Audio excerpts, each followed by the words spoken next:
Sera. Ehi. Ciao, buonasera a tutti. Vi chiedo di sedervi, di accomodarvi. Ok. Preadolescenti. Pre. Emanuela, sentami. Obrigada. Ciao a tutti voi questa sera, ciao a tutti voi che siete da casa. E adesso inizieremo il nostro momento di lode, di adorazione, quindi vi chiedo di alzarvi alzarvi in piedi. Ok, e la prima canzone parla è scritta da questa persona che sente il desiderio di adorare Dio, dice che prova gioia se si avvicina al Signore, ed è esattamente questo che succede quando lodiamo il Signore. Proviamo gioia, sentiamo desiderio e fame di avere sempre di più di Lui. Quindi vi chiedo stasera, voi avete fame di Dio, avete fame di adorarlo, di lodarlo, di servirlo nei modi in cui Lui vi chiede di farlo? Ok, cantiamo questa canzone tutti insieme.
Gioia, e quando ci avviciniamo a Lui e proviamo questo desiderio intenso di adorarlo, tutto ciò succede quando Lui regna nelle nostre vite.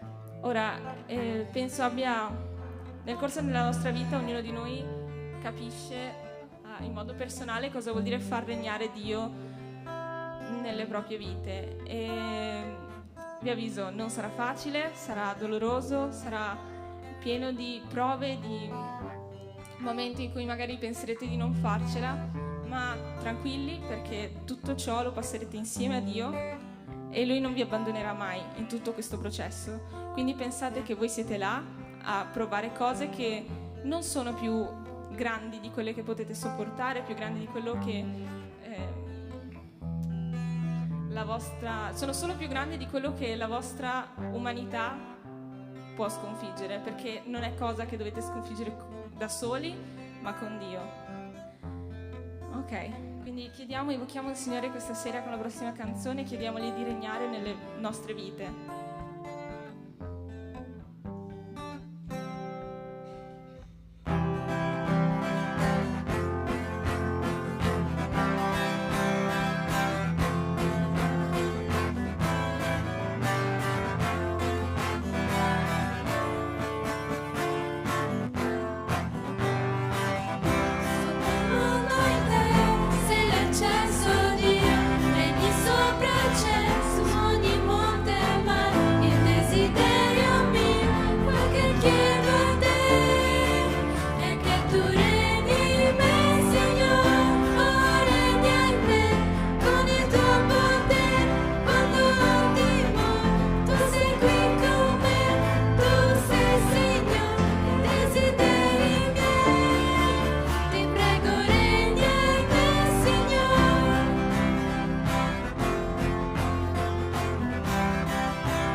Una cosa che si dice tantissimo nelle chiese è che il Signore ci parla attraverso lo Spirito Santo.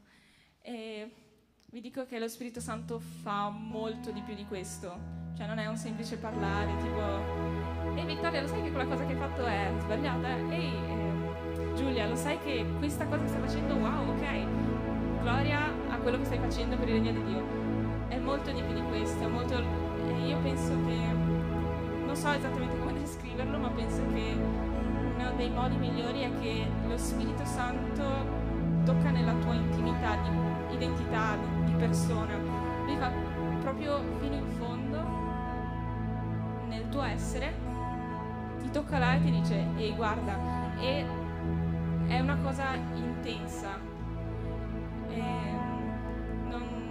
Non c'è modo di avere dubbi, ma molto spesso magari abbiamo dubbi, ma se sentite che c'è questa cosa che non volete fare, non riuscite a fare, però sentite nel profondo del vostro cuore un desiderio tipo intenso di farla, anche se magari vi è scomodo, è lo Spirito Santo che ti sta parlando, perché ricordatevi, come ho detto prima, sarà doloroso, ma vi chiederà di uscire dalla vostra comfort zone, quindi dalla zona di conforto dovrete uscire e dovrete affrontare tutto quello che vi dirà di affrontare, di passare, di provare, ma tranquilli perché è un consolatore, quindi vi consolerà in tutti i momenti difficili della vostra vita. Cantiamo la prossima canzone adorando anche lo Spirito Santo.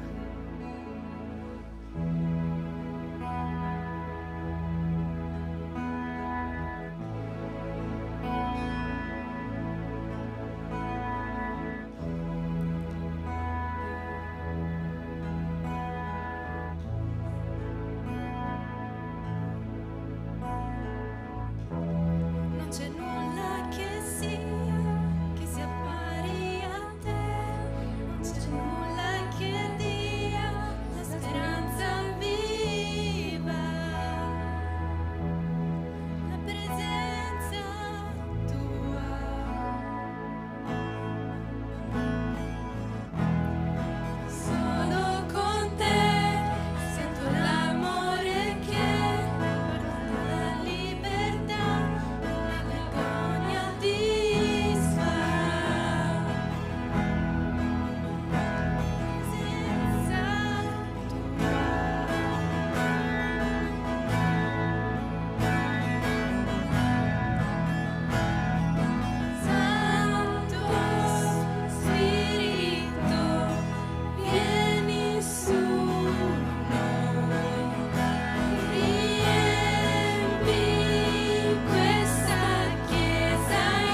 voler insegnare la tua parola ad ognuno di noi, Padre, che ognuno di noi possa avere un'esperienza personale con te nella propria vita. Ti chiedo che tu possa parlare in modo chiaro e comprensibile ad ognuno di noi, e che noi possiamo avere il cuore aperto per poter ricevere quelle parole e mettere in pratica e agire in quello che tu ci stai chiedendo di fare, Padre. Ti chiedo di benedire ogni singola persona qui oggi, di usarci per parlare di te alle altre persone, che là fuori è pieno di persone che hanno bisogno di te, che vogliono te ma non sanno neanche come cercarti, neanche come farlo, e noi che abbiamo questo a portata di mano abbiamo il compito di insegnare a loro. Ti chiedo di darci il coraggio per fare queste cose, usaci, che sia il tuo Spirito Santo ad usarci. Amen. Potete sedervi?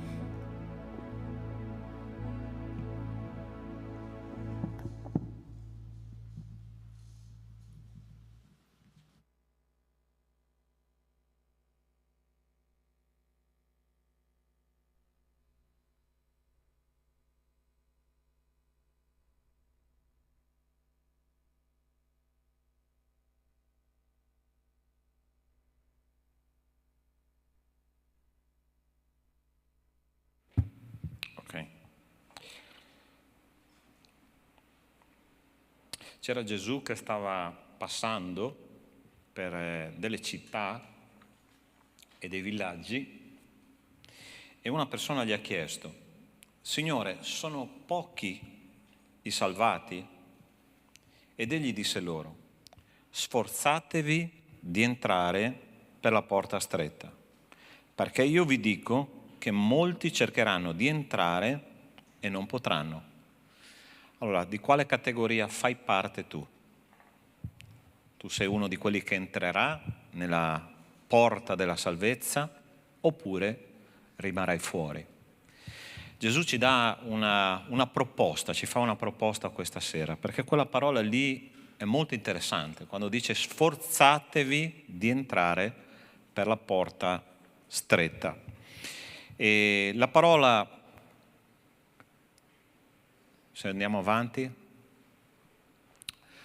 sto parolone qua in greco è la parola agonizomai, che è brutta parola, però è una parola molto interessante, perché da questa parola derivano alcune parole anche in italiano. Sapete che l'italiano ha diverse influenze, l'italiano moderno. Una di queste, per esempio, è il greco, no? Dalla parola agonizomai deriva, per esempio, una parola che è la parola agonia, oppure anche la parola agonismo.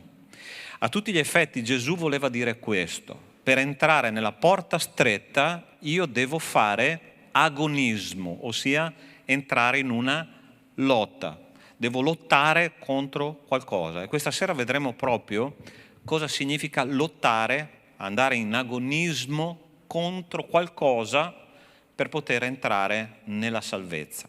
Ok? Ma prima vorrei pregare insieme a voi. Chiudi i tuoi occhi e parla con il Signore.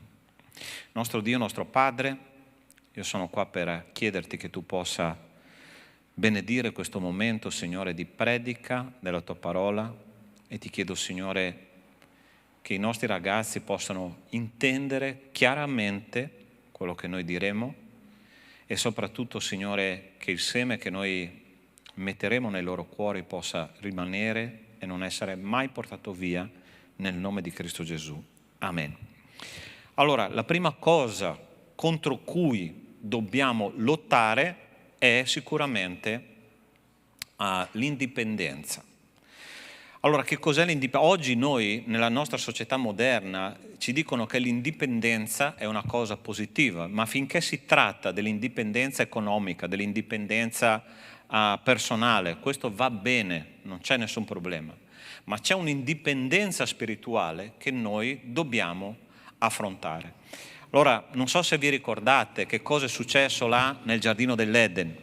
Nel giardino dell'Eden, quando Satana è arrivato e ha tentato Eva, gli ha detto: mangia di quel frutto perché così tu sarai come Dio, potrai decidere della tua vita come tu vorrai. Questa si chiama, è una tentazione che si basa sull'indipendenza dell'essere umano. Quando è che io sono indipendente nella mia vita?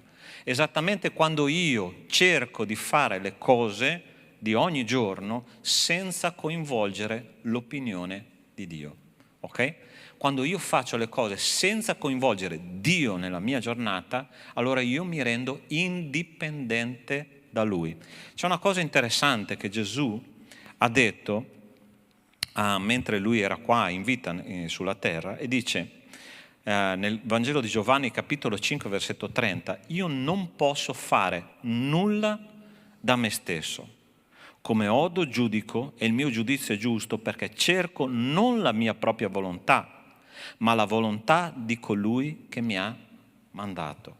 Gesù era una persona totalmente dipendente da Dio Padre, ok? Allora quando io faccio le cose nella mia vita devo sempre chiedere l'opinione a Dio. Se io non chiedo l'opinione a Dio, se io faccio le cose di testa mia, qualcosa succederà che farà veramente dei disastri nella mia vita. Allora io sempre batto su questo punto perché per voi sta arrivando il tempo del fidanzamento, è vero o no? Qualcuno si è già illuminato gli occhi. Sì, quel ragazzo che è nella mia classe, quel ragazza là che...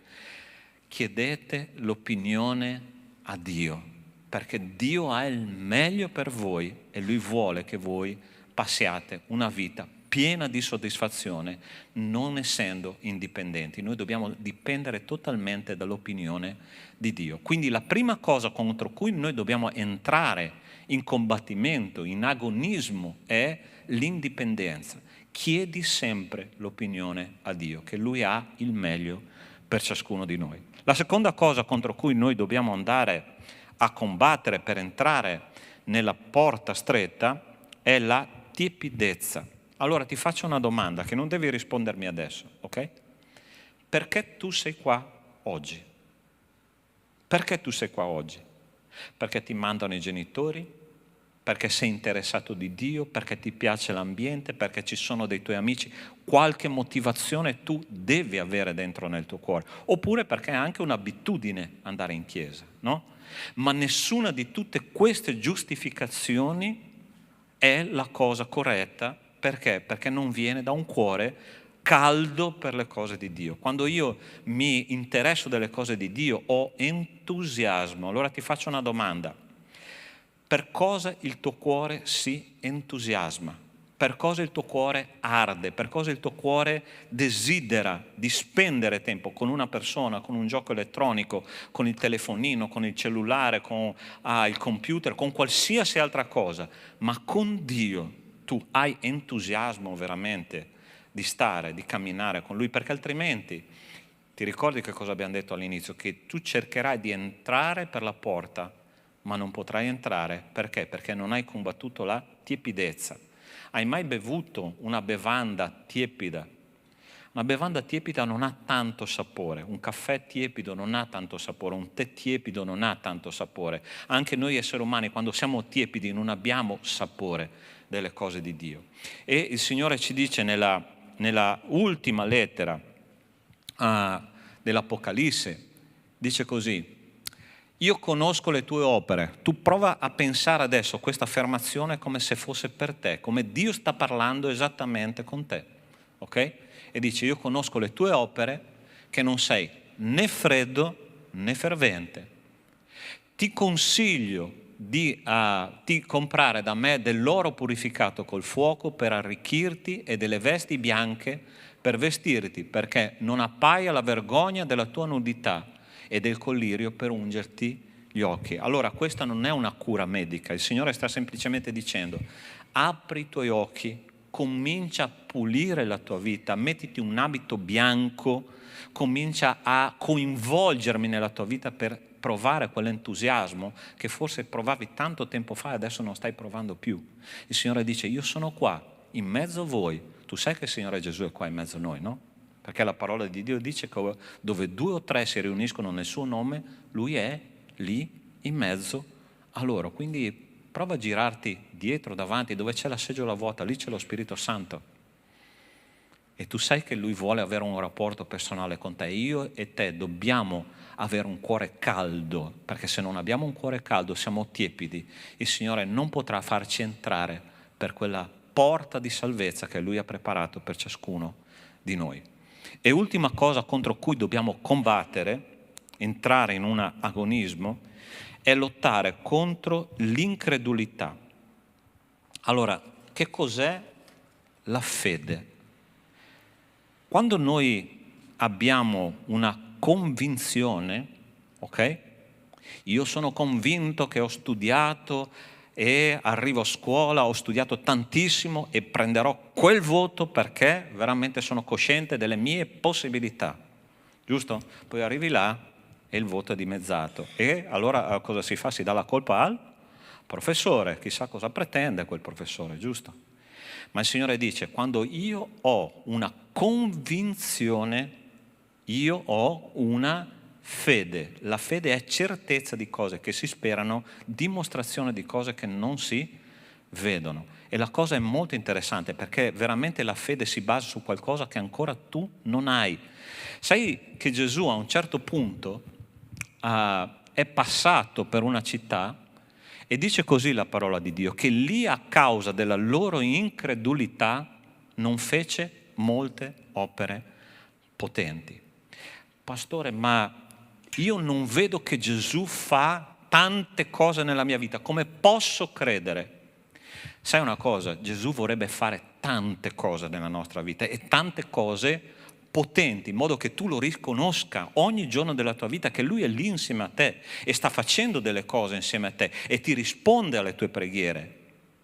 Ma noi dobbiamo avere la fede, non possiamo essere delle persone incredule, perché altrimenti Gesù non può operare. Io non so se tu conosci personalmente il Signore, ma c'è una porta stretta per cui noi dobbiamo assolutamente entrare e se non entreremo un giorno, noi rimarremo qua sulla terra, moriremo, saremo separati da Dio per tutta l'eternità. Ma il Signore dice, entra per la porta stretta. Tu hai 3 nemici, ok? 3 nemici. Il primo, vediamo se vi ricordate qual è. Dobbiamo combattere contro?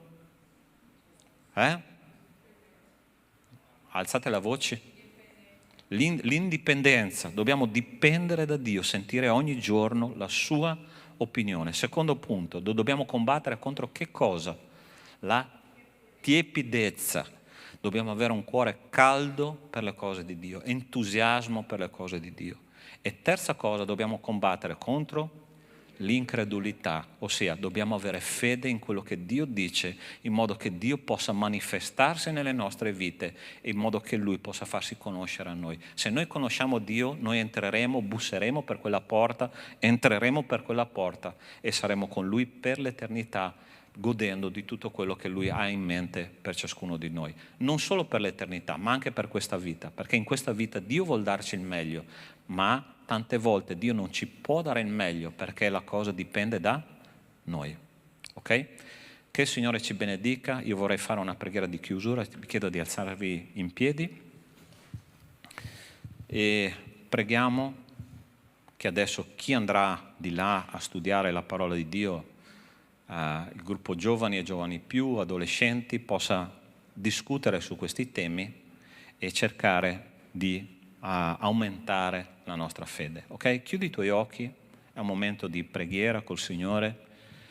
Chiedi a Lui che possa darti capacità di combattere contro questi 3 nemici che tu hai. Signore, io ti chiedo e ti ringrazio per i nostri ragazzi. Voglio chiederti, Signore, che tu possa amministrare questa parola che è stata data ai loro cuori e ti chiedo, Signore, che loro diventino dei veri combattenti, che entrino in una gara contro la carne, contro il mondo, contro il diavolo, contro la freddezza, contro l'incredulità, contro tutto quello che combatte contro la nostra crescita. Io ti chiedo nel nome di Cristo Gesù che loro possano portare a casa questo tesoro che è la tua parola, questo insegnamento che viene da te, nel nome di Cristo Gesù. Amen. Grazie, una buona serata e un buon studio a chi rimane qua.